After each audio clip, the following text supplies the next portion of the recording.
Σιγεία σειρμάτου έχουμε τις τελευταίες ώρες από τη ρωσική πλευρά όσον αφορά τις κινήσεις των ρωσικών δυνάμεων στην περιοχή του Κούρσκ,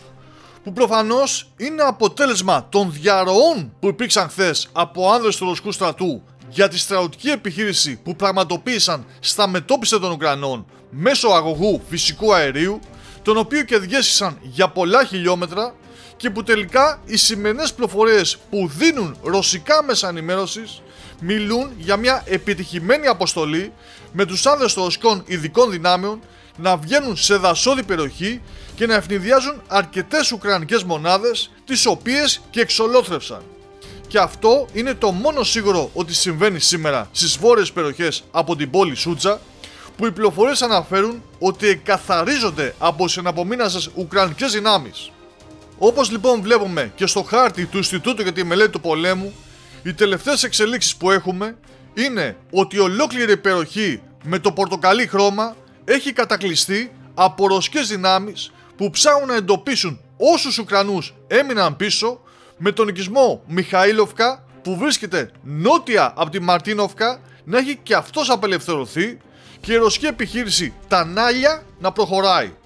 Και την ονομάσαμε Τανάλια γιατί, όπως βλέπουμε ξεκάθαρα, σφίγγει τη ρωσική θηλιά γύρω από την πόλη Σούτζα, ενώ όσον αφορά τον οικισμό Κασάτζια Λόκνια λένε πως δεν έχει ακόμα ξεκινήσει εκεί κάποια ρωσική επίθεση.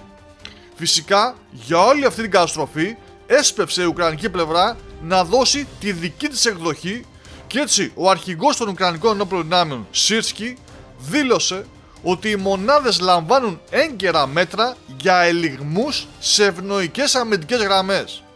και πως δεν υπάρχει κίνδυνος περικύκλωσης των ενόπλων δυνάμεων της Ουκρανίας στην περιοχή Κούρσκ,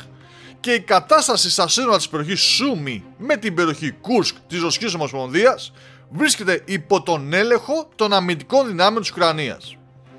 Άλλα ντάλα της Παρασκευής στο γάλα λοιπόν από τους Ουκρανούς, που μέσα σε λίγα 24 ώρα έχασαν ένα πολύ μεγάλο κομμάτι της περιφέρειας του Κούρσκ, που είχαν υπό τον έλεγχό τους από τις πρώτες ημέρες της εισβολής στη Ρωσία. Τώρα, όσον αφορά τις τελευταίες εξελίξεις στο νότιο τμήμα, νότια από τη Σούτζα, υπάρχει απόλυτη σιωπή και μόνο αντικρουόμενες πληροφορίες από κανάλια στο Telegram.